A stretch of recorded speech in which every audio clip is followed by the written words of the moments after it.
May mga OFW, marami.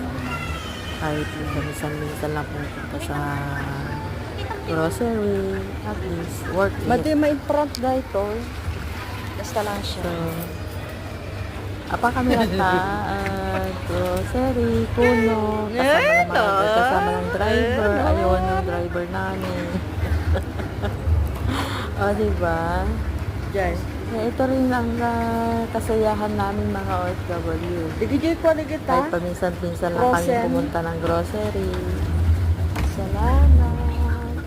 Para bumili ng gusto at ipasalubong sa kapamilya dun sa Nutella, Pilipinas. Nutella. Mahirap pero kakayanin. Bilang isang OFW. Ganyan talaga ang buhay. I thought you buy for us. Ganyan. Wait. Wait. Grocery Yay. for mo. Goodbye. Di ka gumatanggo rin to? Ginatang me. Bumili ng mga chocolate. Kasi yung kasama ko pauwi na ng Pinas. Sir, Magbabakasyon siya. Kaya mas masarap sinamahan yung ko. blue.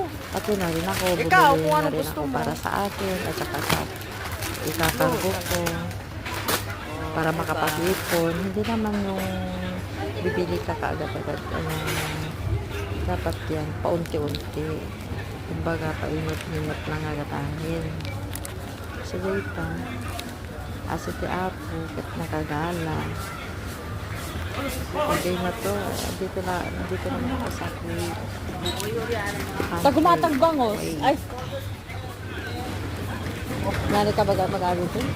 Ay, okay ni Nam Lisel. Itsuraon na ni Lisel. Tapos ako Ay, yung patambang taga-video. Bibili kami ng mga Ay, gamit. kininanot ko. Paglikaw-likawan na. Pagkain. Ang buhay namin dito sa Okay na, sa unga sa udang mahirap sa pero token ng kakayanin para ubingan. sa pamilya. Ayan. Mapi pre? Ay, mapi pre? Try until to succeed. Duty free. Ika nga. Diba? Gatangan namin ni Lisel. Yun, namimili yung kasama ko. Ato dakulan. Pasalubong niya sa pamilya niya. Pag-uwi niya. Ato Tinutulungan dakulan. ko din. Tinutulungan ko mahakot siya. Hahakot-hakot siya. Iya, kita. Tapos Glupo pati na naman mo ako, kita. pati yung driver, di ba? Tapos bumili kami ng pagkain ng Ba't ikaw may Sa front? Filipino Ako food. yung kasama yung front.